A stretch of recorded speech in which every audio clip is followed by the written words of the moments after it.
on JD Vance. He's gonna lecture us. He's gonna come in and he's gonna lecture us. Take a listen to what JD Vance has to say. If your instinct is to go after not the left-wing radicals who are assaulting Savannah, or not the people who shot Charlie Kirk, but if your instinct is to go after a young mother because she's grieving in a way that you find you find wrong, well, why don't you stay in your lane and mind your own business? Yeah, amen. Grief is complicated, and Grief is complicated. And I disagree with my politics, disagree with something that Erika or Andrew say on the Turning Point podcast. We do. But this desire to go after her for the way she's grieving her husband, that's the most preposterous thing I've seen in a very long time. And I've seen a lot of crazy stuff in politics. Okay, first off, we do criticize them all the time for what they say on the podcast. The audacity to say something, like he just said, he said that it was the most preposterous thing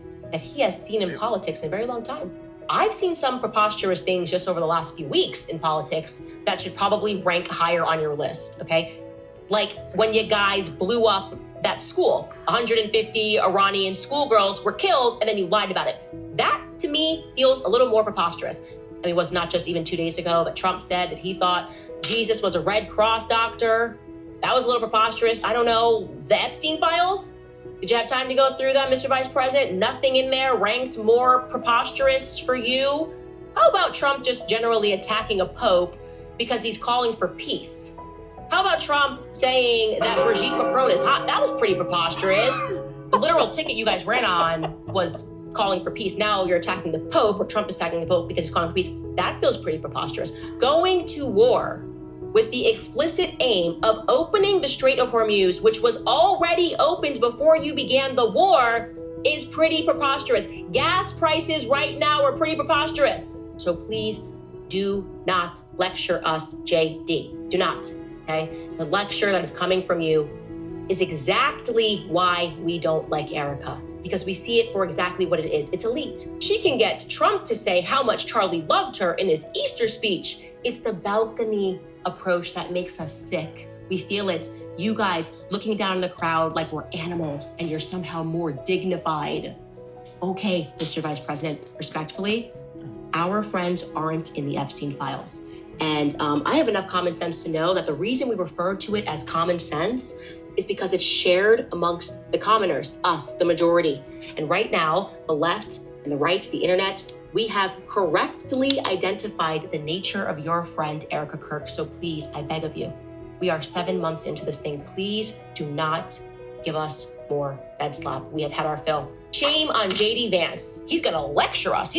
Yo, this is crazy. This is one of the most hardest videos ever. That was probably like, what, 2 minutes? That was crazy. That was crazy. That was destruction, bro. Wow. Bro, this lady is something else. Something else, bro. And here's the headline. This is in Barry Weiss's CBS, no less, okay? So this is like, she's got contacts at CBS, and even they had to just run this headline. Secret Service determines no credible threats to UGA rally after Erika Kirk's cancellation, the source says. A person familiar with the matter tells CBS News, according to the source, that the site was secure and there were no known threats to the protectee, that would be VP. Now, while Kirk may have received hostile messages, including on social media, those were not part of any identified or actionable threat stream that was monitored by federal authorities. Let me interpret that for you, okay? There's literally no way to separate this.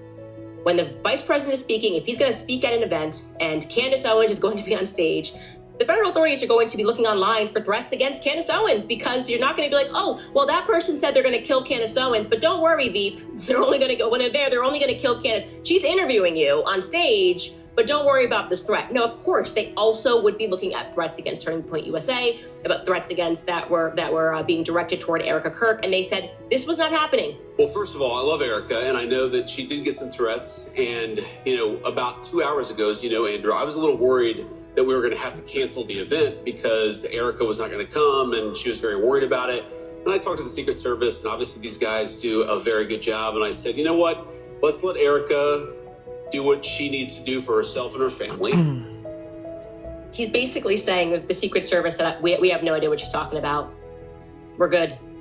We're good. I don't know what she's having a meltdown about. We've obviously secured everything. And he's like, okay, like, just let her figure things out. And what are we to take from this? I just want to be clear, and I will continue to say this. I don't care if I have to be public enemy number one. Erika Kirk is malevolent. She is malevolent. You have to accept that, because it's not only that she's capable of lying to us. Okay, she does it often. It's the manner in which she does it. There is always a bend toward evil. It takes a very different and a very specific breed of an individual to do something wrong and then to blame the public. It's a little bit psychopathic. Only a very specific breed of a human could muster the shamelessness that it takes to abandon your public commitment. You committed that you were going to be there. You then decided you didn't want to do it. And to be clear, out of an act of vanity, you decided you didn't want to do it. You were like, oh, not enough people here. I don't want to do this anymore. To create an existential threat to her life, which will ultimately assign blame on the public. You guys failed to protect me. That's why I'm not here tonight. That's vicious. That's malevolent. And here is the headline. This is in very white. She connecting the dots. She connecting the dots. Insane. Insane. Service determines no. Take a look. We just don't see Muslims as like human life. And to me, to speak about moment with CANDACE actually meant a lot to me because it gave me a peek into what she's capable of, and it's actually a good thing. So take a look. We just don't see Muslims as like human life. And to me, to speak about Gaza and talking about casinos and hotels, and these people just lost their entire families, it's so far removed from humanity. I think about it now, the propaganda to make me afraid of Muslims. It made us think it's okay to just keep bombing Muslims. That was the purpose to me of that educational propaganda and brainwashing, is that we feel nothing for Muslims if they die. And that's so wrong. As a Christian, it bothers me. As a Christian, it bothers me that I allowed the school system to inform my perspectives, to not care about human beings. Yeah, there was a. That's so powerful. That I just want to take a second to say I absolutely agree with you. That is very powerful. This moment with CANDACE actually meant a lot to me because it gave me a peek into what.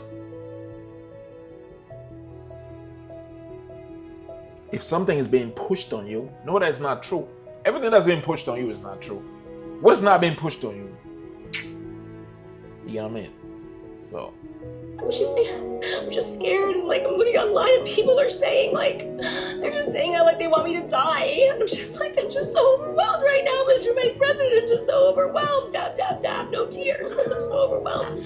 And he was probably like, oh my God. And my kids, I just don't want my kids to be an orphan, Mr. Vice President. I know, I'm so sorry.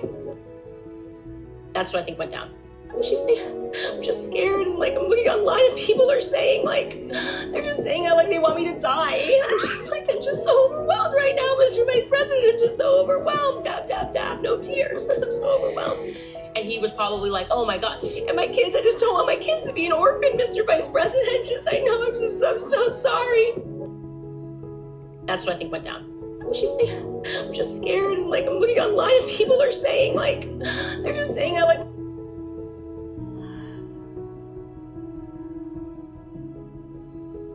that's insane, bro. You get what I mean? I'm gonna catch you guys next time, man. Thank you for watching. Thank you. Shout out to anybody out there that's doing anything. Shout out to you, my boy. Oh, what is wrong with this? You get what I mean? Thank you. Yes, sir. Make sure to dislike this video. Yeah. Just easily, I'm praying to the sky and I got no fear. That's right, bro, I got no fear. Every day in my head, every day in my ears. Yeah, every day in my ears. The one drop me down and yeah, that's clear. Yeah, everything is not clear. This the end, then everything's clear. That's right, the end is near. Get away from me, all these demons get away from me.